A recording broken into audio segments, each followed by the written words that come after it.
Hi guys, this is Golden Knight, and I'm here to do an Electricraft spotlight, and let's just get right in it. Basically, there's just going to be the basics, and I'll show you some advanced stuff too.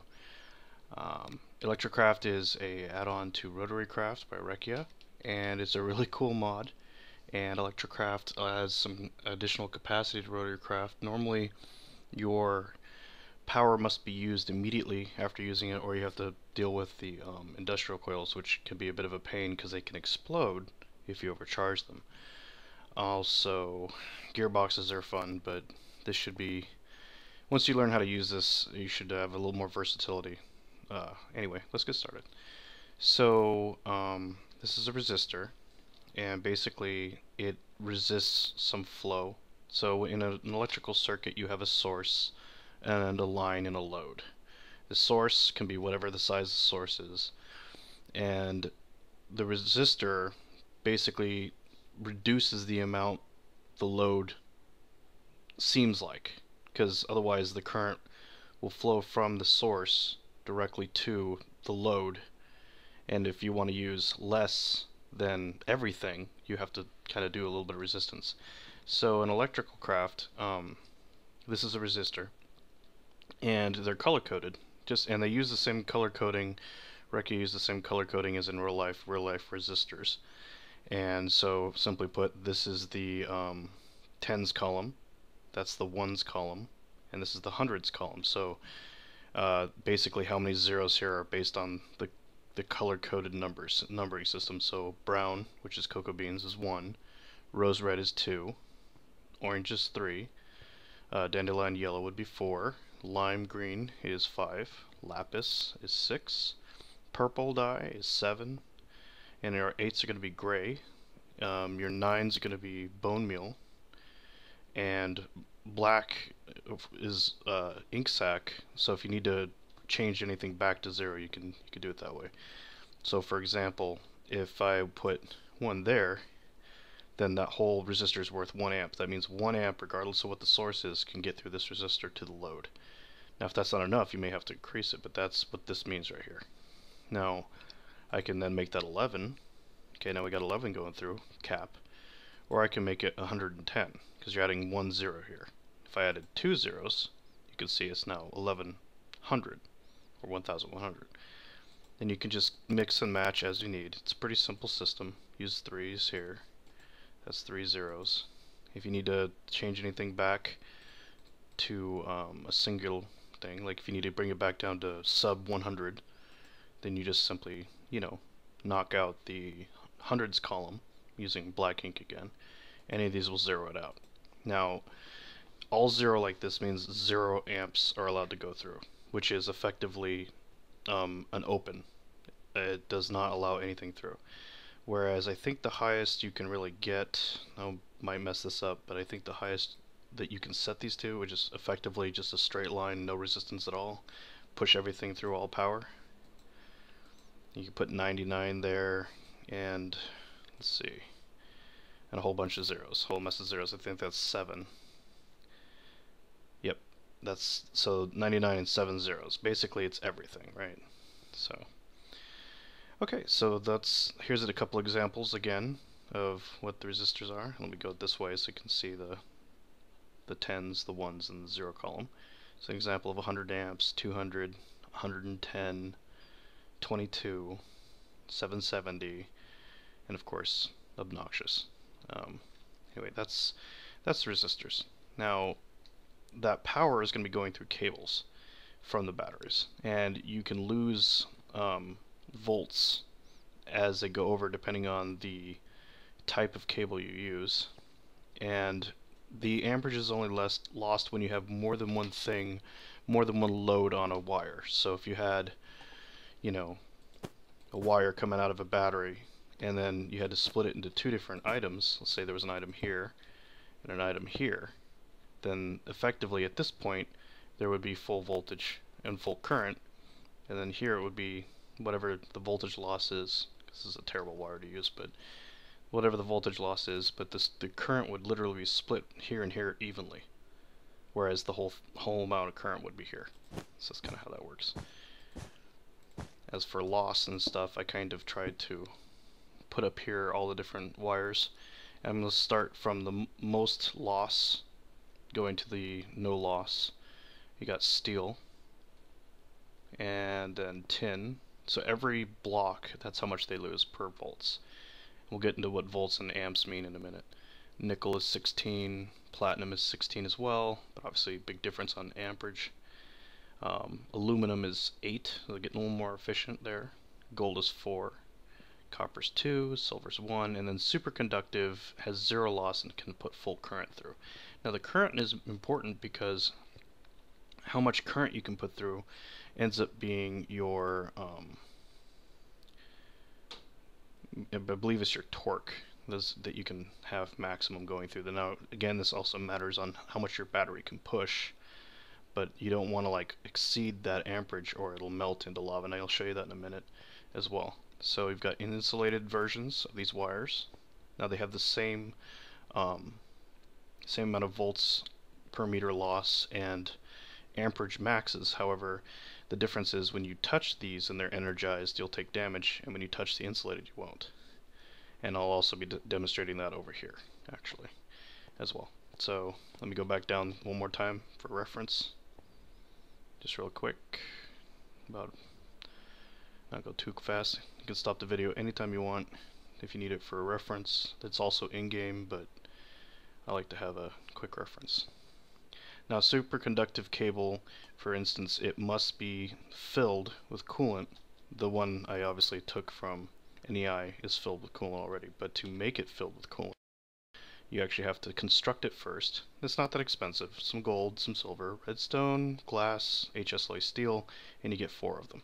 But then you have to use a fluid transposer and put either gelid cryotherium or liquid nitrogen in there. Now, gelid cryotherium I know is from blizz rods being melted and put saltpeter, redstone, snowballs, and you get some cryotherium dust, magma crucible that, you get your gelid cryotherium. Whereas the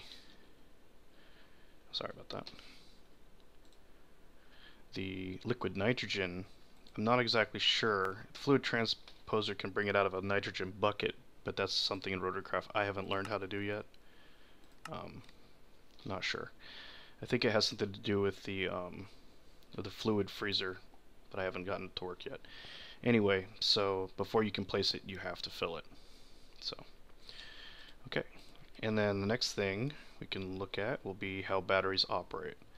Now, battery input and output. So right now I've got an induction generator which takes Rotarycraft power, puts it into electrical form, and the batteries can handle power from all 4 sides and the bottom. As you can see, this one's taking it from the bottom, and they output through the top. Now to output, they require a redstone signal, or they can't push power.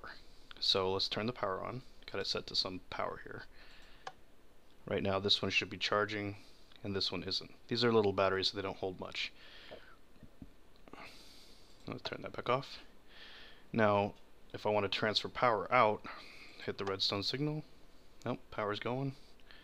And as you notice, it's coming in here, but it fills up faster than it can push out. That's because the redstone batteries, being low tier, can only handle so much. And that's how that works. So I have a grinder set up here to show how the resistors work. The resistor that's set to the amount required to run the machine will run the machine, and anything more will also run the machine, but you may end up wasting extra power because Rotarycraft will push as much power as you want. This induction motor will go, hey, whatever you put through, I'll run it. And induction generators, like, whatever you push through me, I'll turn it into electricity. They don't have limits, so you really need to be careful to limit. So if this wasn't an induction generator, but rather a big battery, you wouldn't want to throw all of your power through your grinder and then have nothing for your other stuff. You may need a resistor. Now this resistor is enough to run this grinder, as I'll show you. So if I've got an industrial coal going, resistor, and there you go. Now if I was to recode this with something small, like that, it's not enough. That'll actually stop worrying here in a second, because that's not enough amperage to go through. If I use my angular transducer, you can tell that this is still trying to push power through. but it's not enough torque. So what you'll want to do is you'll want to make sure that you have enough. Okay, awesome. Another setup will be your relay. Your relay acts like a brake or full power through. Your power that you put through it will either be fully connected or not at all. So if we put power through it, right now, nothing's getting to the grinder because the power is effectively turned off. Think of it like a brake. Turn it on, no resistors or anything, so it's just going straight power through. Grinder works. Pretty simple. What's nice about it is with the redstone, you can set it up where it can be automated remotely. Some mod packs will allow you to do this. See, that relay is disconnected. Got some wireless stuff set up here. Turn it on, that receives it. Oh, now it's connected. So you can kind of set up yourself a little switchboard or something nice and automate your stuff. Now here is again the induction generator, which is Rotarycraft to Electricraft, and induction from Electricraft to Rotarycraft.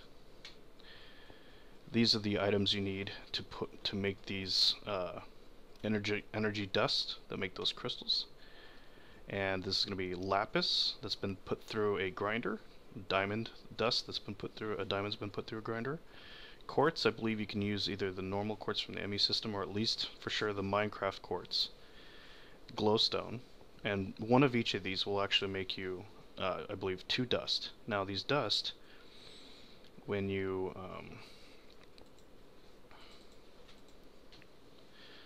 use the, sorry about that, it makes these dust. If you were to smelt it normally, you only get 1 of these. Since it takes 4 to even move up to the next one, it's kind of a waste. You're going to want to make sure that you use mimicite or mimicite, however you say that, to maximize it. This actually cuts the cost of your battery in about half. And since some of that's diamonds, I don't know if you're end game you don't care, that's fine, but mid game that might hurt a little bit. So anywho, onto the batteries. So each of these crystals, you start here with the redstone, that's from smelting that regular dust. 4 of these plus some additives makes this, 4 of those makes plus an additive makes this, and so on and so forth. And I'll show you that progression. So if I was to take a redstone energy crystal and put it into a housing like this, I'll get the battery, and that's the same format for any of those crystal types. If instead I'd like an upgrade, I just take 4 of those, and there's a recipe for each of those. It'll be in that format. So if I wanted to go up again, the next one takes those crystals plus a lapis, again with that and an eye of ender, again with that and another diamond. And again, this is the biggest crystal you can make, and it has a nether star, so you'll have killed the wither at least once for that. Now, this can only make a battery, so you can't upgrade that any further. But this is the biggest, highest tier battery in the game, so that's fine. And for easy math, I actually had a hard time dealing with this earlier, so I went ahead and sat down and wrote it all out and did the division by 8, multiplication by 8, so this should be easier to look at. A redstone battery can cap out at 1 megajoule power stored, 32 amp and at 256 volts output for a total of 8192 kilowatts of power. And for the math, that when you transport that back through one of these induction motors, what that means is you're taking your amps to get back to newton meters, you have to divide or multiply by 8, and to get your volts back into rads you divide by 8. So I kind of did that real fast. And for each of these, I'm just going to go down slowly so you can read these. That's what they all look like. Pretty similar, a little different color. So let me just go down. You can stop the video anytime you need to.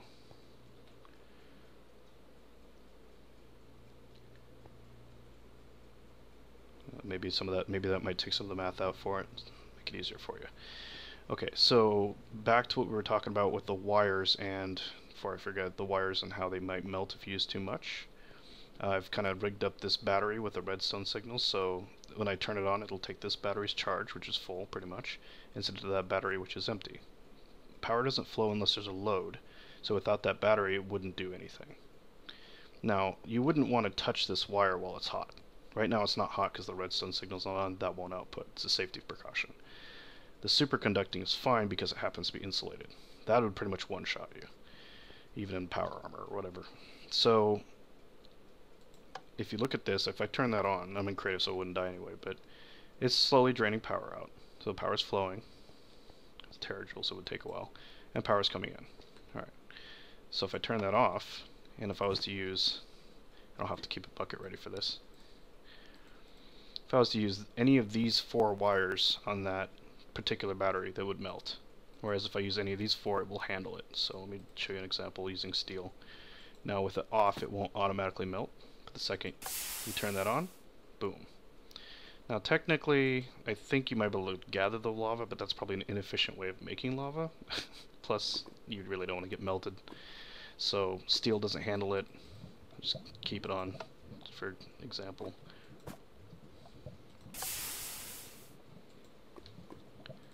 Nickel's next. Doesn't work either. And this is because of the amperage limits. This battery puts out way more amperage than any of those 4 cables can handle. Obviously superconducting, we've checked, it can't. Gold can handle that. Okay.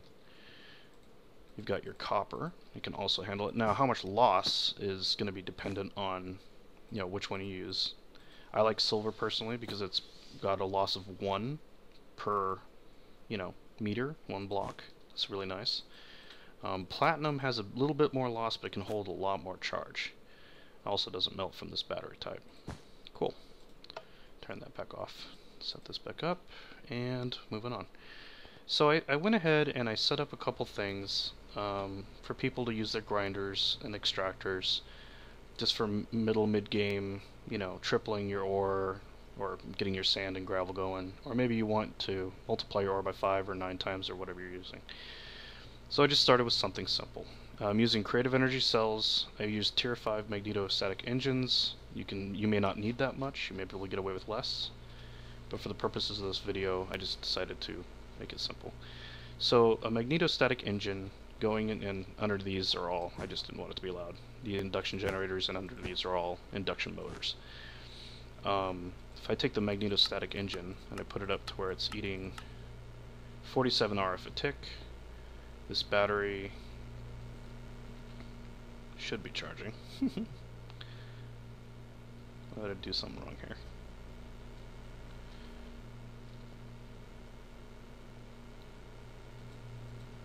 Let's try disconnecting this first. Okay, there we go. So as it gets a little bit of charge in there, when I go ahead and click this on, it should stay pretty much, as soon as I put the load back on for this relay, it should stay at that voltage. Yeah, there you go. Had too many switches. So there's 21 seconds on this for no gearboxes, just using an Azulent battery and a grinder. That's not bad. You could get stuff done. It's not going to kill you. But we can try and use a bigger battery to try and get a different result. So the same setup. This one is set to use 187 RF a tick, and I put some juice in there, and obviously it's stable because I upped and down until it was stable. Turning on, this one sits at 18 seconds. So that's a little bit better for a better battery, and that's because the bigger battery can push out more power. Again, if you wanted to use a resistor, because maybe you're pushing too much power, that's where the resistors would come in. Because maybe you don't need 18 seconds, but you wanted to keep it at 21 seconds power-wise, 47 RF a tick, but you just like bigger storage, then you'd use a resistor in that case. Moving on, you can use the Azulent battery again, the smaller battery, but this time use a gear. Now I use bedrock gears here just for demonstration purposes, so you don't have to worry about the lubricant. And I have an 8 times gear here with speed set, and that brings it down to 12 seconds as opposed to the 21 seconds over here. So just by using a gearbox and changing nothing else, you know, so you want to use your gearboxes when you can. It gets you much better bang for your buck. Now using the Procyon battery again, which is the second one, same setup, changing nothing, but using a 16 times gear because it can handle a 16 times gear and still turn it over, it brings it down to 6 seconds. Pretty cool. Now if you want to go up to a graphene battery, here, I was able to get that stable at 2982 RF a tick, and this runs at 12 seconds. Now without a gearbox, it's not as efficient as it could be because that 12 seconds can be met here with a much smaller battery, less power usage. I mean, 200, almost 3,000 versus 47. The difference is when you take that same RF a tick and that same battery and put it through a 16 times gear, you really want to use your gearboxes when you can, because that's 0.05 seconds. It's very quick. If I was to put some stone in there and show you how quick that is, very, very quick. Definitely worth, using your gearboxes, because it makes a huge difference. Effectively, what that's doing is it's bleeding power out because it's not in the correct form to optimize for the grinder. Maybe it's optimized for something else, but without the gearboxes, it's kind of just throwing power through without any real regard. So for 2982, in a magnetostatic, again, same as the graphene battery, here, it's stable. Put it through. I was able to put it through a 16 times gearbox and run an extractor. This extractor, if I put in some ore, like gold, it's not the fastest thing on the planet. The first and fourth stages are fast, of course, because they're all torque based. But because it's not maximized for speed, it's not the fastest it could be. They are pretty fast. I mean, I would definitely be okay with that in my base. Wouldn't worry about that at all. But you could get it faster if you want. This is not enough to keep this thing running. You probably have to put a fourth magnetostatic here. You're talking about,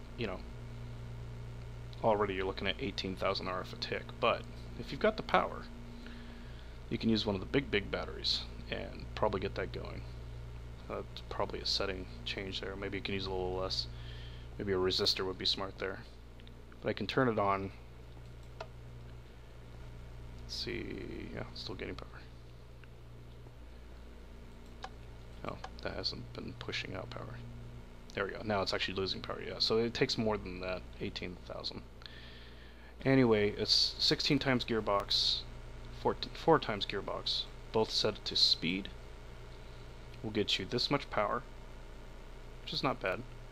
Now, when I put that through here, you actually get a lot better on the second and third stages. First and fourth are basically instant like before. If you got the power to burn, or you just can't wait for your gold, there you go. That's a good way to get it done. I'm going to turn this back off, because this is not stable.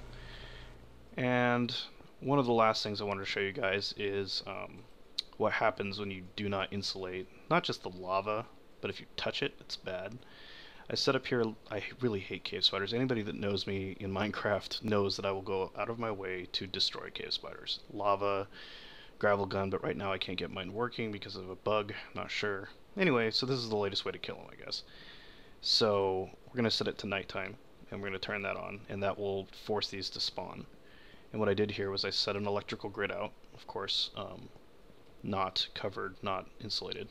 And this is the point of source. It's going out, comes around, because it has to have a load or nothing will actually flow. There is no real ground, from what I understand of the game. This is effectively ground is a load. And then I can collect whatever I collect up in here, and then output that back into the battery, so I can kind of save some of that power. In the meantime, it makes a really nasty little trap for these buggers. So if I turn this to nighttime, right, they may start even spawning by itself, and I kind of set this. I'm going to turn some of these lights off here. I'll turn it on just for a second.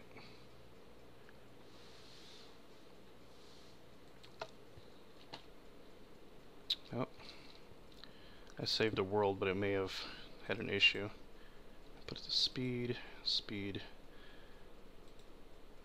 Oh, that should be working. The cave spiders must have messed with it while I was away.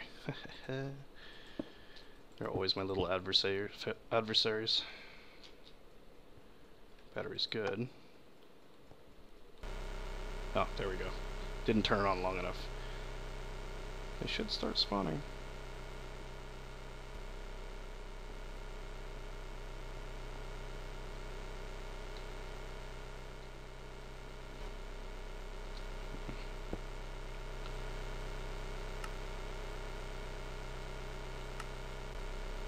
Yep, should have 0 spawn. I'm not really sure what's going on here.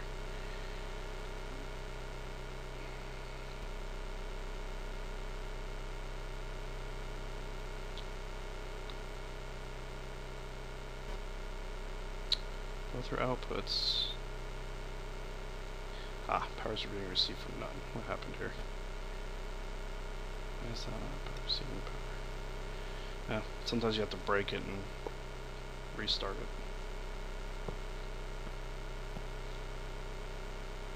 Alright, set it up. For speed, please. Spotter controller should be going super fast right now.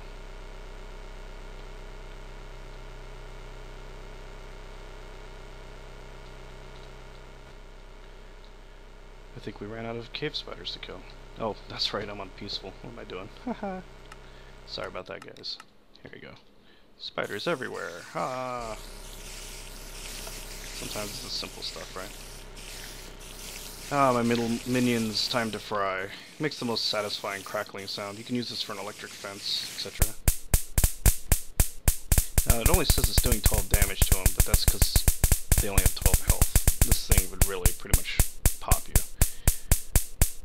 There's so many of them in there that it's kind of takes a second for them to thin out. I put too many spiders in there. Love my bug zappers. Wonderful. Very satisfying. Go off. I think that one just committed suicide. Alright. Thanks for watching my video. Alright. Till later. Thanks for watching my videos. Golden Knight. Bye.